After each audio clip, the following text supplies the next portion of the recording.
Welcome, ladies and gentlemen, to the audio edition of AWMania, where today I'm going to be discussing night one of Wrestlemania 36, 2020, that took place from the Performance Center in Orlando, Florida. For those of you who didn't read the spoilers like myself, we were interested. It was going to be an intriguing night, to say the least, to see what was going to play out, what matches were going to be on night one and on night two, and how these matches were filmed, how these matches were taped. Were they actually actual wrestling matches, or were they what we've become accustomed to seeing on SmackDown and Raw? And that is quick-paced 3 to 5 minute matches.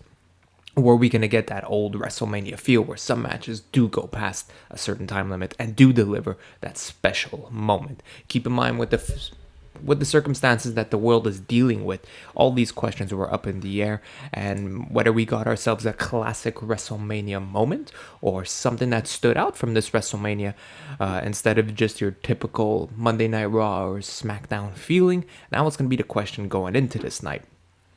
And just right off the bat, doing this in no particular order, let me just discuss the main event, which the main event of night one was indeed Undertaker taking on AJ Styles. Now, it wasn't your typical dead man Undertaker that we've become accustomed to seeing at the majority of our WrestleManias. This was the return of the American Badass. For weeks, for months, AJ Styles has been calling out Mark Calloway. He's been calling out The Undertaker. He's been making it clear that he doesn't want the old broken down Undertaker who has a hard time coming down to the ring. He doesn't want the guy who spends time with his family at home, Michelle McCool in a pool.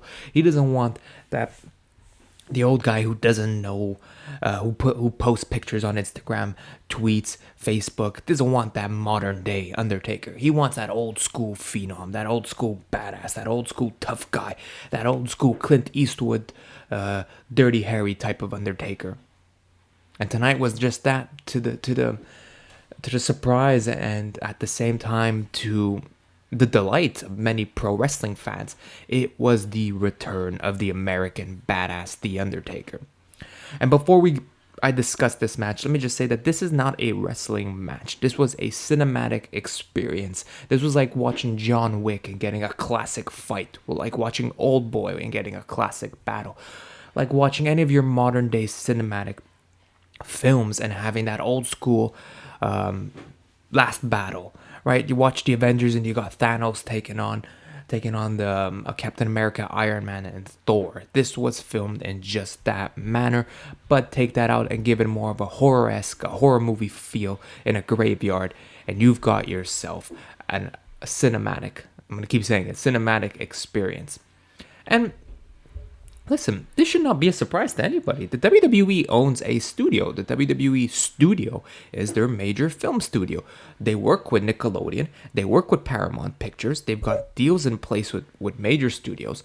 So if there's a company that has the ability to produce studio content, film stylistic wrestling matches or gimmicks, it should be the WWE with all their vast resources. You've got a vast collection of directors in hand that you've worked with before, whether it been the Marine 1 to 6, the Triple H movie, The Chaperone, the new Big Show movie, See No Evil, which just did borrow a bit from See No Evil, the new the old or whatever Leprechaun movie with Hornswoggle. The WWE has a variety of films and their repertoire, whether they were good movies or bad movies or whatever movies or not, that doesn't matter. What mattered the most was the fact that they have an onslaught. They have themselves a roster of people capable of producing some of the best wrestling, video wrestling, movie style content. You've got Jeremy Borash, who's worked with Matt Hardy on the broken gimmick and on all the broken matches. And you can really feel Jeremy Borash's hand in this segment. I don't know if he had anything to do, but you felt a lot. So maybe some people have borrowed from what was done with Jeremy Borash and Matt Hardy, because this had a lot of the Matt Hardy feel. So thanks should be given to Matt Hardy for introducing this kind of style of storytelling that you could do without actually taking place in a wrestling ring and in a wrestling arena. So let's get to this. So the match starts off, you've got yourselves what seems like a a grand Undertaker entrance. The music hits, the hearse comes, it drives into the Boneyard, to the graveside. I'm gonna keep calling it a graveyard because it was a graveyard. It drives into the graveyard. Two masked, hooded figures come out. They open the back door. They open the door. They drag out the casket. So we're expecting the Undertaker to pop out. But no, lo and behold, AJ Styles. Casket swings open. Casket door swings open. And AJ's just seen in the casket, laughing and smiling. He comes out, makes his entrance, fooling the fans, fooling the audience, pissing us off at the same time, thinking, God damn it, we thought it was the Undertaker. You got us, AJ. AJ steps out of the casket. He looks around. And he starts calling for the Undertaker. He's like, where you at, dead man? Where you at, Taker? Let's get it on. And in the background, you hear the music playing.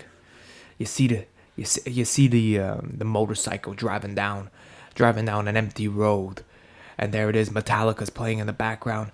Taker's coming down. He's driving. And you know that moment. It's the American Badass. You're getting the American Badass Undertaker. Riding his motorcycle. He drives it into the graveyard. Comes on out. He's like, all right, AJ, you got me here.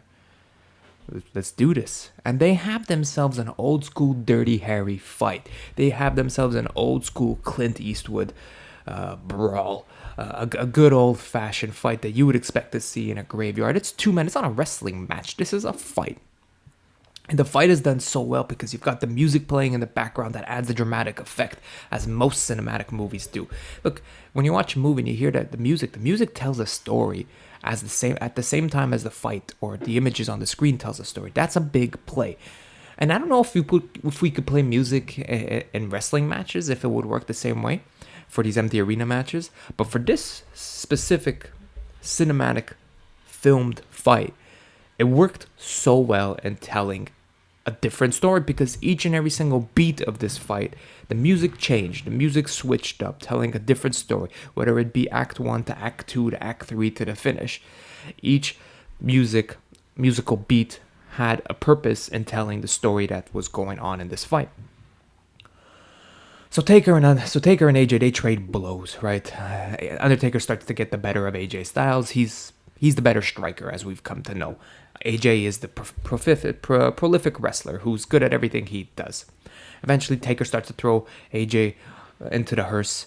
He attempts to punch the hearse, the window broken. He ends up cutting himself, to which Taker makes a comment. He's like, look what you did. You made me cut myself. Taker's not pleased. He throws AJ over the hearse.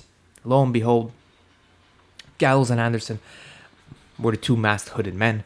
They attack the Undertaker, try to give him a hard time, but Taker fends off the two goons, continues to go after AJ. They continue to fight on the top of the hearse, through the gravesite, etc. AJ finally gets the better, hitting the low blow on the Undertaker. Same old story, Undertaker gets hit in the balls all the time. Eventually they fight near the open grave. AJ knocks Undertaker into the open grave. AJ starts screaming, "Hey jackass, we're just getting started." He beats down on the Undertaker. Eventually, AJ, with the help of Gallows and Anderson, he gets a little bit of an advantage. He gets Taker in the grave. He picks up some dirt. He holds it up, saying, "Ashes to ashes, dust to dust." This is some beautiful cinema. This is some beautiful storytelling. This is 35 minutes of probably the best Undertaker WrestleMania match since his matchup against CM Punk. This is the best Taker match. And we can't even call it a match because it was an experience. So Taker, there he is. He's laying in the dirt. AJ gets onto the forklift, but he gets onto the I don't even know. We'll just call it. He gets onto the machine where he's going to drop the dirt onto Undertaker. He stands above it, but the lights, boom, wide open. Taker shown behind AJ Styles. He's standing there. AJ can't believe it. How did he get from the graveyard to behind me? What is going on? He throws AJ off the tractor. They start working. AJ runs away. Eventually he gets to a shed. He climbs the ladder to the shed. He climbs the ladder to the barn. He's on top of the barn. But Taker's caught off guard now. Now there's a group of goons that surround Undertaker. They try to stop him. They try to stop him from getting to AJ, but AJ fights them all off. Out comes Gallows and Anderson again to try and fight off Undertaker, but Taker fights them off once again. Taker eventually gets to the top of the shed. And he looks at AJ and he says, "You don't last 30 years around here without taking an ass kicking. And this is what you wanted, right?" And he starts to beat on AJ. He starts to get on AJ. Eventually, he chokeslams AJ from the top of the barn to the ground below, practically killing AJ Styles. Hopefully not. Hopefully AJ is fine. He gets down. He climbs down the ladder, gets to AJ. He looks at AJ. He's like, You said we're just getting started." "Well, guess what, AJ? You ain't going anywhere. We're just getting started." They continue to fight. He holds AJ up. He's like, "You good, brother? Just checking on you. You good?" AJ's begging. He's like, "Please don't bury me. Please don't bury me, Undertaker. I'm sorry." He's begging for his life. He doesn't want to be buried alive. He's begging for his life. Undertaker looks at him and he says, "You know what? You've given me a fight unlike most people I've ever given me. And this is the best fight I've gotten in quite some time. I'm not going to bury you. I respect you. You're good. You're good. We good." Taker turns around. Look, it seems like he's going to walk away. But no, double twist, double turn. He turns around and boots AJ straight into the grave. He knocks AJ to the ground, gets onto the tractor and buries him alive. Taker turns off the tractor. Gong sound. The sound of the gong goes off. Taker looks over to the dead, to the grave, staring at AJ Styles. He removes the shrubs off of the tombstone, revealing the date, 1977 to 2020, the day that AJ Styles was buried and killed. The next shot is Undertaker getting on the bike, preparing to drive away. He lifts his arm up in celebration. Fire goes off. The dead man's symbol appears on the barn. Taker rides off into the moonlight. Camera pans over the grave. There's AJ Styles. His arm is out. A defiant AJ Styles. His arm is out of the grave. He's not dead yet. He may be buried alive, but a part of AJ is still alive. What a fucking experience this match was. This had everything. This was the most perfectly told story from start to finish. Going into WrestleMania, I said this was the match that I was most excited about. AJ Styles and Undertaker. I was most excited about this when it was supposed to be an actual wrestling match, because AJ will give you the match of your life. And at WrestleMania, in an actual ring, these two would have stole the show regardless of Undertaker's age. But the fact that they took it in a different direction, they gave you a film. They told you a 3-act, 4-act story from one man trying to put away the past and to move on to the future. To the past, trying to reclaim his previous glories and to show that he still got something left in the tank. And to stand up for his wife and to put this foul-mouthed, loud-mouthed AJ Styles out of his misery. He's talking enough shit about someone else's wife, which is a line you don't cross. This was a personal battle. This was a battle this was a personal battle, on top of it also being a battle of position of who's the top guy in WWE. AJ believes it should be him and it should no longer be the Undertaker. Undertaker's just coming in for a paycheck and we don't need that no more. Undertaker, you should just retire. And this was supposed to be Undertaker's retirement party, and all of this was built up, and all of this left fans wondering, what's actually going to happen? Well, we found out WrestleMania 36. We found out on this night, and Taker is still going to keep on ticking.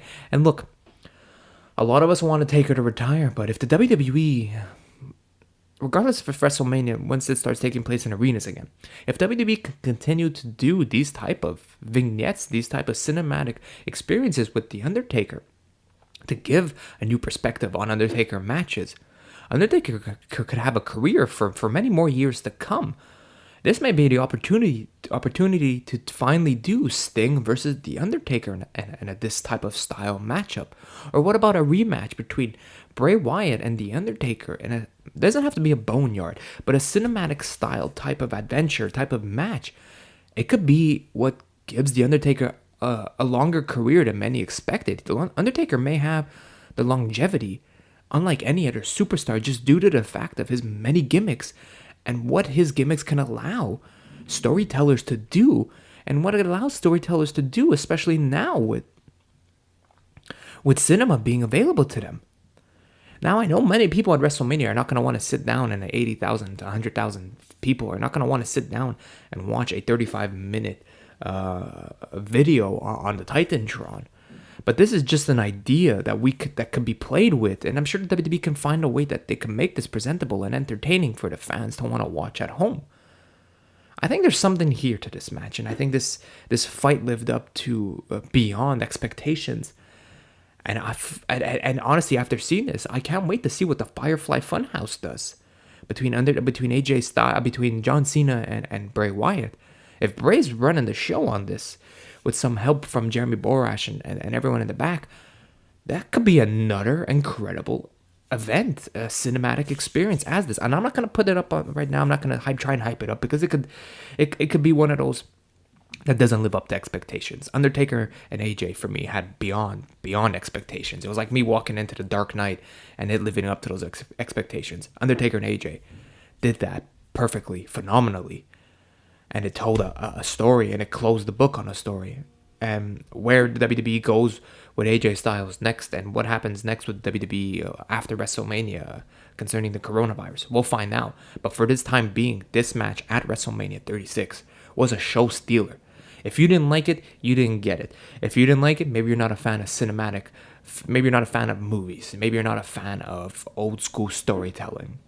This wasn't for everybody, but for the people that enjoyed it, which I've seen has been quite many, we were in for a hell of a treat, and this was a great encounter between two legends in this sport.